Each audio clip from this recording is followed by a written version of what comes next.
Bon, deuxième journée qui commence. Donc on est le même jour que la vidéo sur la Punto Abarth. On a un copain. Enfin, j'ai un copain.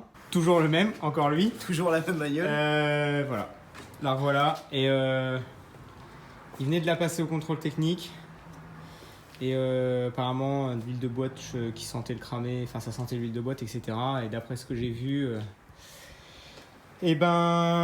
ça viendrait du renvoi d'angle qui a l'air d'être mal en point en fait. Alors je me demande si, voilà, enfin ceux qui ont vu la vidéo de Coupable qui parle des maladies sur les renvois d'angle, je me demande si on n'est pas là dans un cas typique de ça. Donc là, voilà, je l'ai mise à l'abri parce que ça va me prendre un petit moment, elle est en bonne compagnie.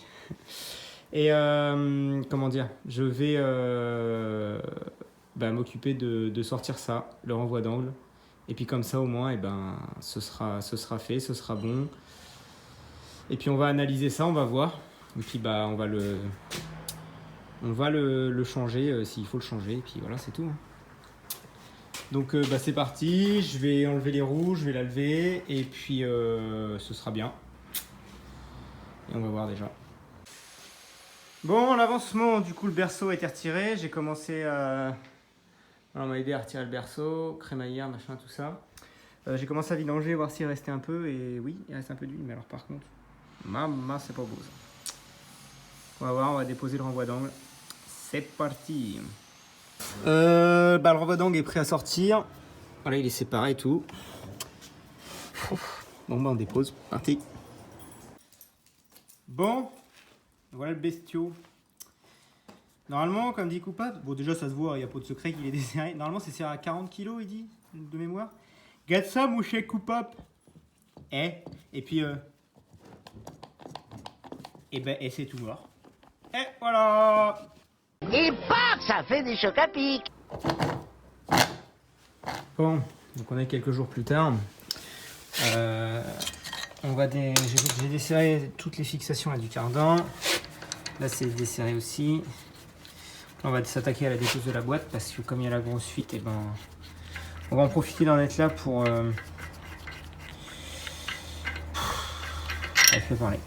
résoudre le problème de la fuite d'huile. Ce qui peut être déjà pas mal. Hop. Ouais, mais je vais le sortir avec mes... Enfin, je le chasse un petit peu à mon avis. On va en profiter pour résoudre le problème de la fuite d'huile. Et il y avait un bruit de bouquet, donc on va voir dans quel état est l'embrayage du volant moteur. C'est parti, on va en profiter quoi. Tant qu'on est là, on est là quoi. Donc j'enlève le cardan, j'enlève le garde-boue qui est là, et après on passe au-dessus. Bon, j'ai enlevé la mission là, j'ai enlevé les deux clips pour section de boîte, j'ai enlevé 3 vis qui sont là. J'ai débranché la batterie parce qu'on va enlever le démarrage. On peut voir que c'est gras noir par là, donc on va voir au niveau d'étanchéité comment on y fait. Mais bon, on va bientôt pouvoir continuer. Là on voit que ça a déjà été touché parce qu'en fait les vis ne sont pas au même endroit qu'avant. Vous voyez? Donc ouais, c'est sûr et certain que ça a déjà été démonté ce truc de merde. On va voir. Bon, donc tout est installé. Les supports sont défaits. Là je verrai pour voir pour les filetages parce que je crois qu'il y en a un qui est pas très beau. Ça a été serré n'importe comment. Je me demande si ça n'a pas été serré de travers. Enfin bref. J'ai enlevé les deux vis du dessus là, du tour de boîte. De toute façon elle est à pendouille là. Donc je vais défaire le tour de boîte. Et après, on va pouvoir y aller. On va pouvoir essayer de la descendre.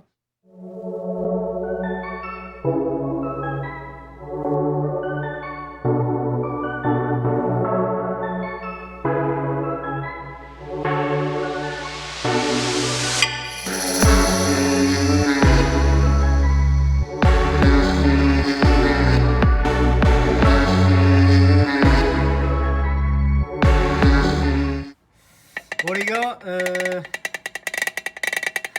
claque un peu des dents. Bon un volant moteur. Ça est relativement propre là-dedans, il y a une toute petite fuite ici au niveau du carter de joint de culasse. C'est pas très méchant. On peut pas, enfin, ouais, c'est pas récent je pense pas, mais voilà, bon lui il en peut plus de la vie. L'embrayage, bon alors déjà la butée. Dégommé. L'embrayage, il est un peu sucé hein, quand même. Merde, on voit rien, je suis à contre-jour. Voilà, il est pas fameux.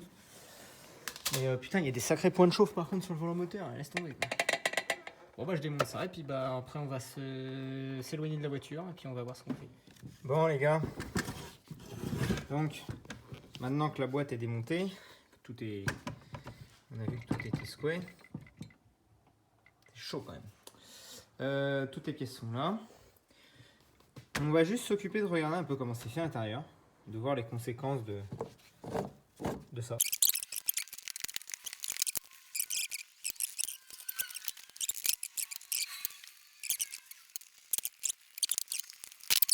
On peut voir que là-dedans ça a ferraillé et que ça a fondu un peu.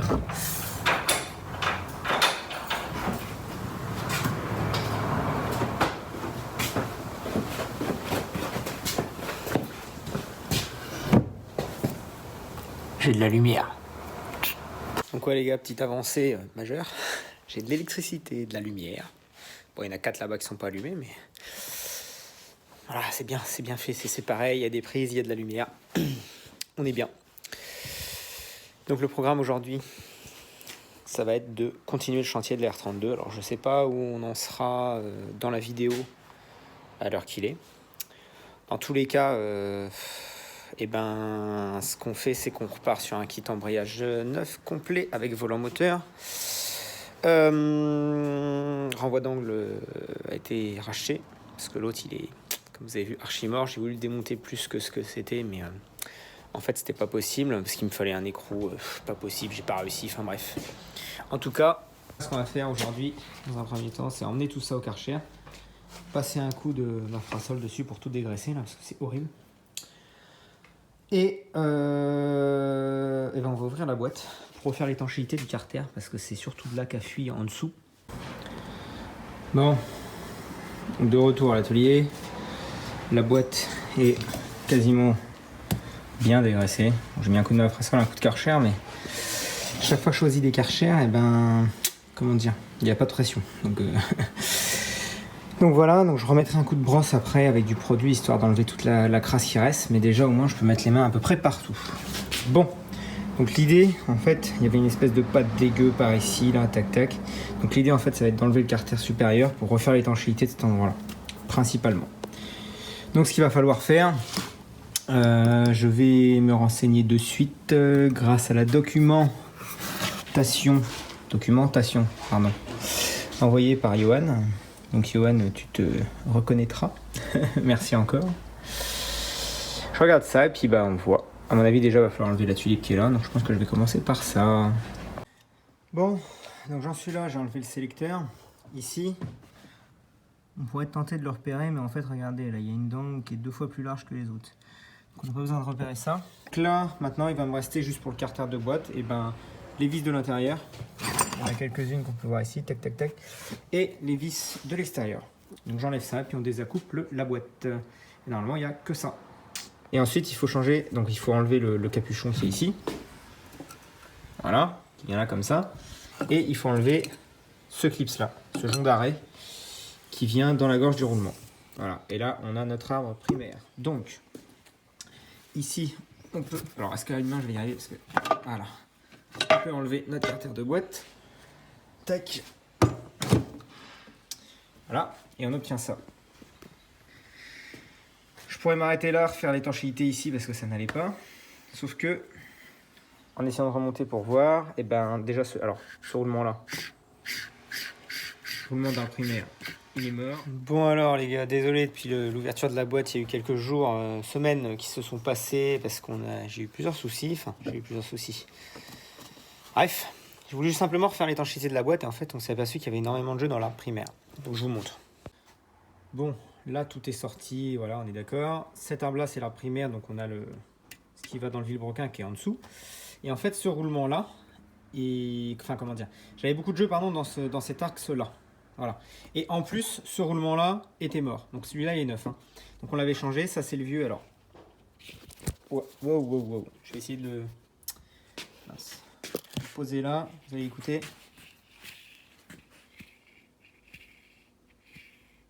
Je sais pas si on entendra bien, mais voilà, il fait beaucoup de bruit, il était mort, tassé, tout ce qu'on voulait.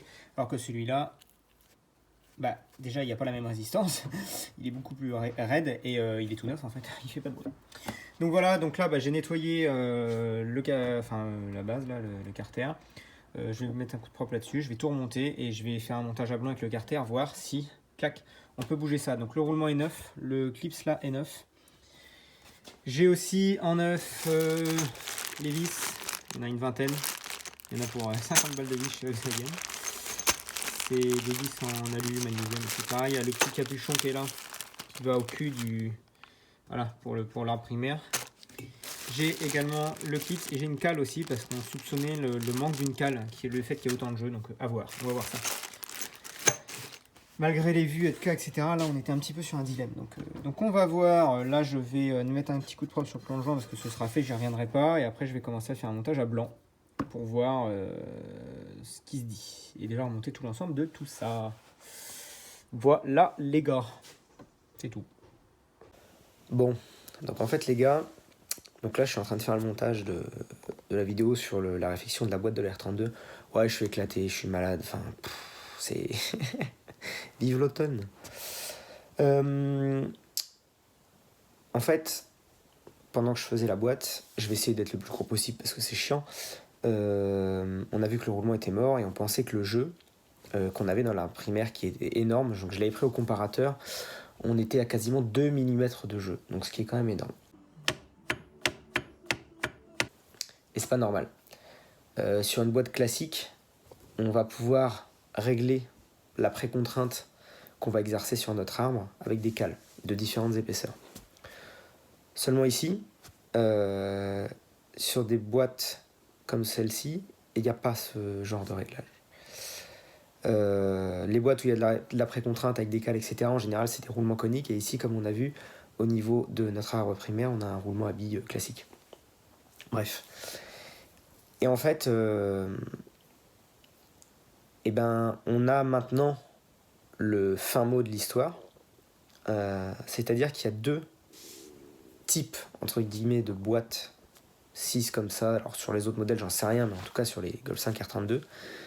Donc d'après mon pote Damien qui a regardé, il y avait les premiers modèles qui n'avaient pas de rondelles d'épaisseur, comme la nôtre, et le second modèle qui avait des rondelles d'épaisseur, donc une juste sous le carter, sur le roulement sous le carter quand on remet le carter, et par-dessus, et après on met le clips. Et en fait, donc après pas mal de réflexions et moult discussions avec, je vous mets sa page Facebook ici, Michael, qui refait des boîtes Volkswagen, qui transforme des boîtes 5 en boîtes 6. Voilà, allez voir sa page, il fait des trucs super.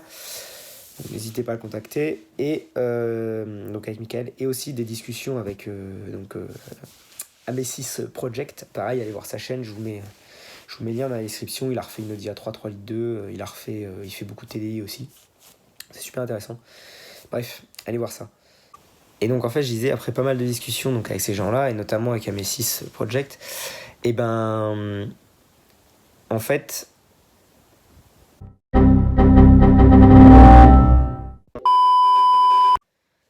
Et donc après avoir discuté un peu avec Amesis Project, lui m'a dit que sur Edka, il y avait une usure qui avait été constatée du carter à cause de ce roulement-ci qui foutait la merde. Lui avait ce problème-là aussi sur sa boîte apparemment, voilà, il m'expliquait le roulement THS.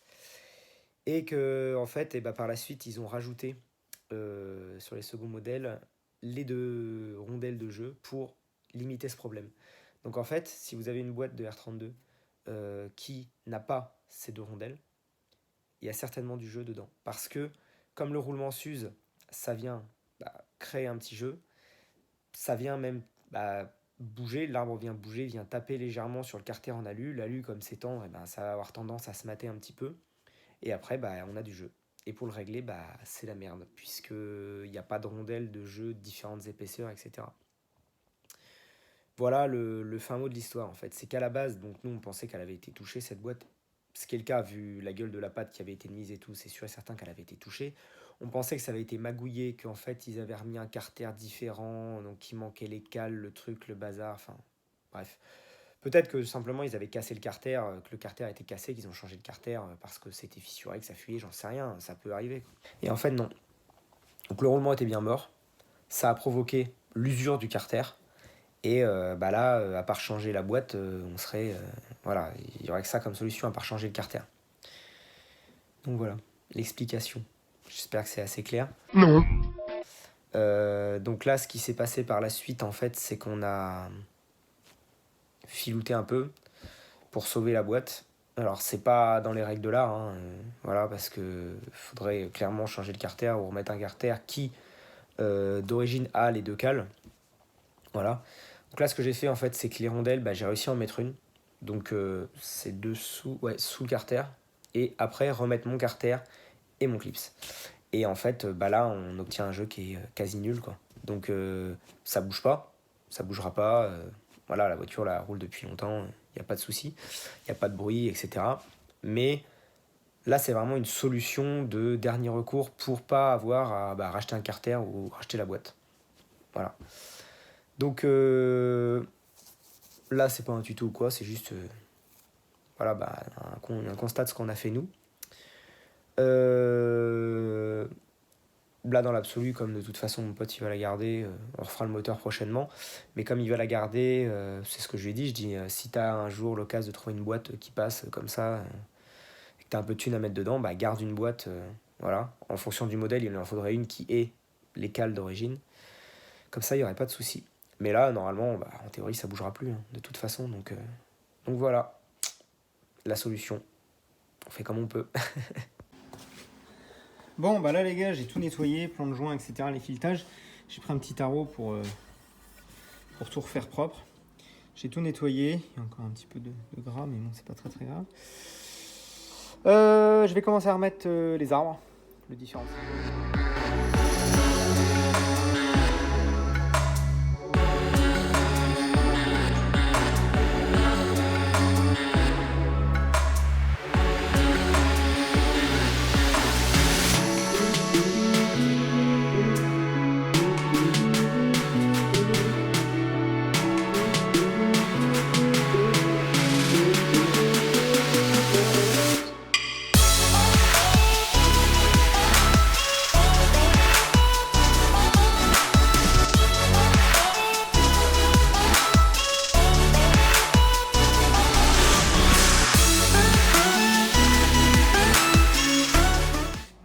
Bon, j'ai réussi à tout remettre ensemble. Donc on a le primaire, on a les vitesses, on a la marche arrière qui est là.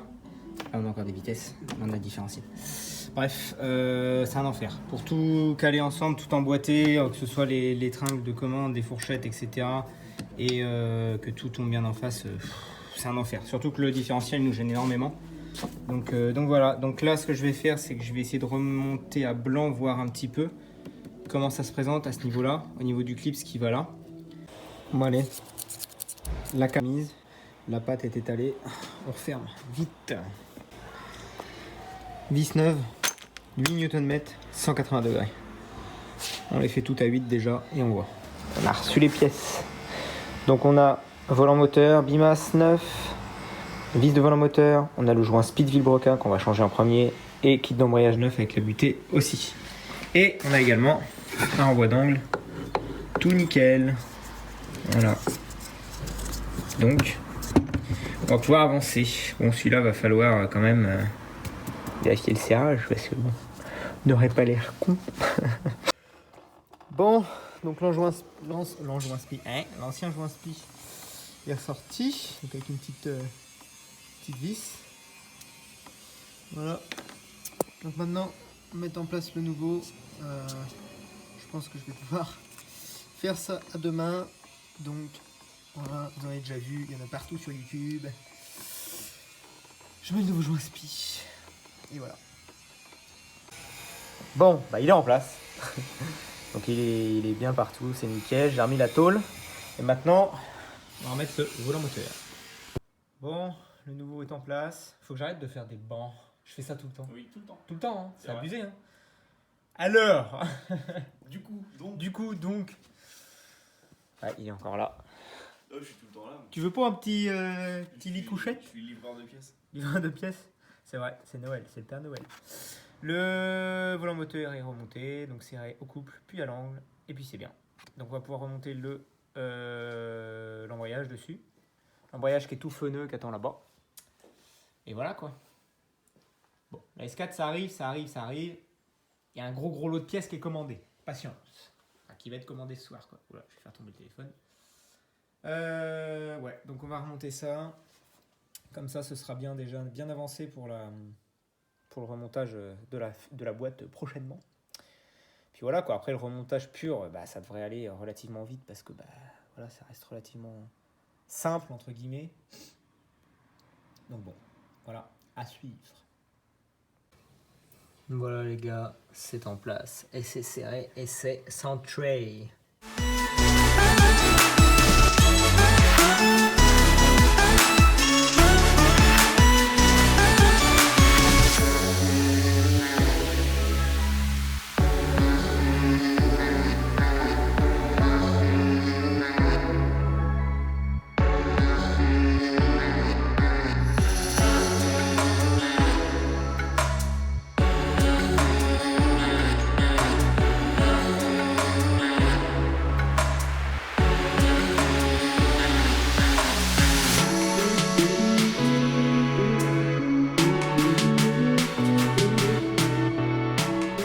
C'est bien, comme ça tu pourras acheter des boîtes d'occasion pour faire un stock de boîtes. Bon les gars, donc comme vous avez vu hier, non sans mal, la boîte est remontée. Franchement, j'en ai chié. En plus, j'arrivais pas à respirer parce que j'ai le nez bouché. Donc c'était un peu galère. Donc c'est remonté. Le demi-support, là, enfin le petit truc est remonté. Ça c'est remonté. Voilà, c'est centré par rapport au truc, alors qu'avant il était complètement mis de travers. Sélection de vitesse, c'est fait. C'est remonté, tous les rapports passent. Donc c'est quand même... C'est mieux, non? Ah oui, bah, c'est Ouais. Pour être pire. Démarreur est en place, la compère secondaire est en place, tout est rebranché, tatati tatata. La purge de l'embrayage est faite. Et là, on va passer à la repose du renvoi d'angle. Donc le renvoi d'angle, on va déjà voir s'il y a du monde là-dedans, s'il a été vidangé ou pas. Et puis on va le remplir. Et puis après on va le poser. Et puis voilà.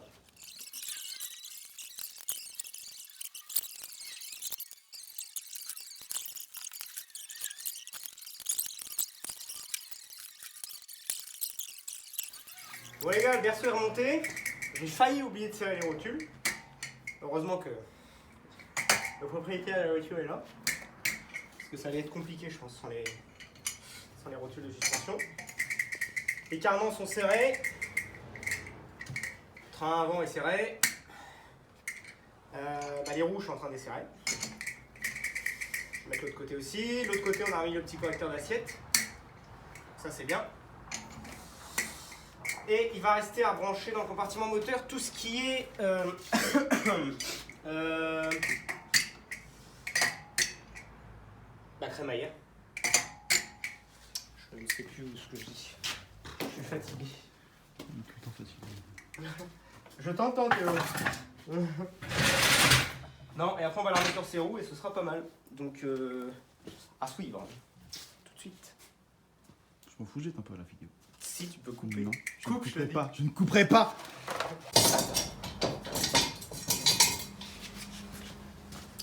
Enfin, elle va retrouver le plancher des vaques. Faut que j'arrête de parler comme un gros bouffe. Ah, il serait temps. J'ai pas caché la plaque, mon dieu. Tu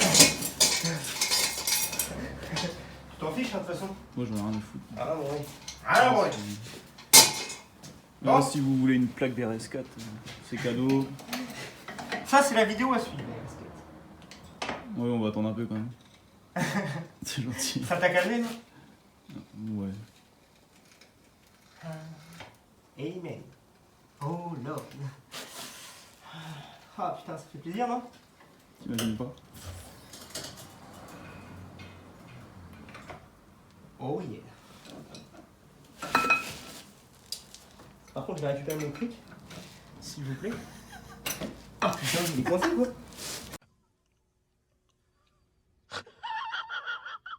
C'est quoi ces voitures rabaissées là? Non mais sérieux, c'est quoi ça? C'était la vidéo. On Hein dépose la Golf, ça tourne à mal. Attends. Si je râle sur la... Oh, mais il est coincé, frère. Oh non. Mais attends, comment... Ah oui, je sais pourquoi. Il a bougé. Ça fait les malins, ça. Ah putain. Ça rabaisse les autos. Bon les gars, Normalement, ce coup-là... c'est la bonne. Exactement.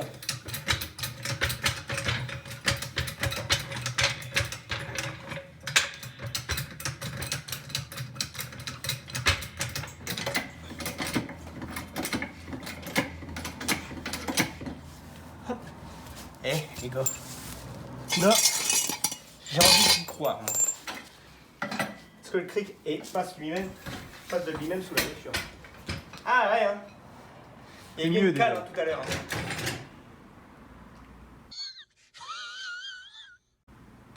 Je te jure, c'est pas une blague. Arrête. Ah oui, c'est le garde-boue. La voiture imposable. Ah mais ouais, c'est là. Hein. Oui, regarde, il soulève le coup à la force de ce Si, si. Là. Non mais attends. Bon, c'est bon là. Ah voilà. Bah non, pas voilà. Allez là, putain. Bon, arrête de filmer, hein, c'est bon. Bon les gars, premier démarrage.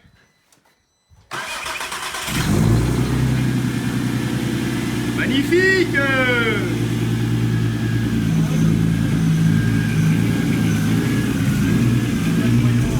Hein? Il n'y a pas les voyants? Ouais, si. C'est normal, c'est la DA qui a été débranchée.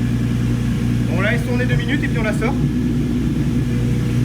T'es heureux ou pas? Ouais, ça fait longtemps.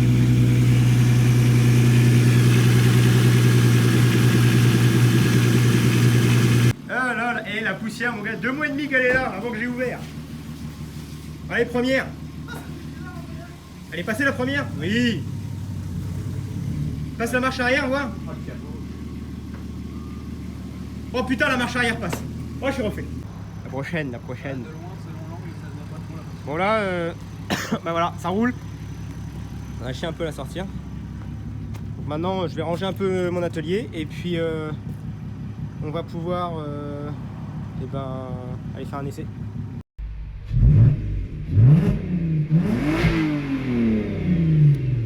Quand ça chante, mon gars.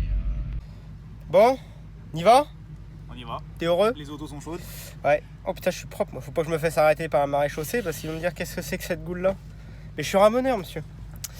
Bref, donc je prends la R32 pour voir si tout va bien. On suit le copain et puis on va le mettre un petit coup de Karcher et après ce sera quelque chose de bien mérité. Je vous tiens au courant.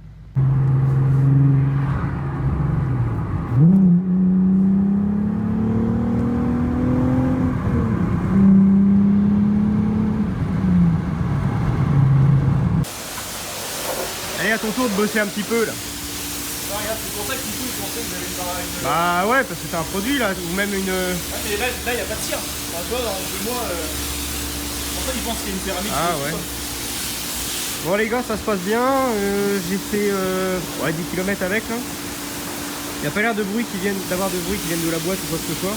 Il y a des bruits parasites parce que les presses d'échappement sont un peu abîmées, plus les pneus qui font un peu de bruit, plus la bagnole qui fait un bruit pas possible. Mais ouais, dans l'ensemble, ça a l'air d'aller. Tu t'accélères tranquille, tu vois. La récompense. Voilà. Bruit suspect, il n'y a que la ligne.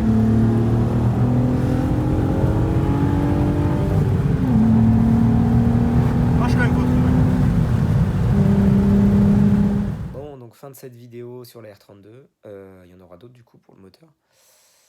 Il y en aura d'autres aussi prochainement. Peut-être, faut que je vois avec le propriétaire parce que j'ai à faire via mon boulot une Audi A3 3 litres 2 qui a un gros souci moteur. Je vous montrerai plus tard si j'ai l'autorisation de filmer ça. Bref, toujours est-il que la R32 roule de nouveau, nickel, sans problème. Et c'est bien. C'est bien, le propriétaire est content, donc c'est top, c'est un gros chantier de réaliser. On a réussi à sauver la boîte qui était mal en point, enfin surtout le carter. Et voilà, toutes les vitesses passent, il n'y a pas d'accro, l'embrayage c'est nickel, donc voilà, on est reparti sur quelque chose de bien. Ah oui, et j'ai resserré l'écrou du renvoi d'angle aussi, au cas où. cas où. Voilà les gars. Bon bah allez, prochaine vidéo qui sera sur la chaîne sera pas tout de suite parce que je l'ai pas encore faite. Enfin, j'ai pas encore fait le chantier, là j'ai toutes les pièces. Mais on va retrouver la BMW 725 TDS, donc j'avais changé le moteur pour un gros chantier dessus. Parce qu'il y a eu des soucis un an après.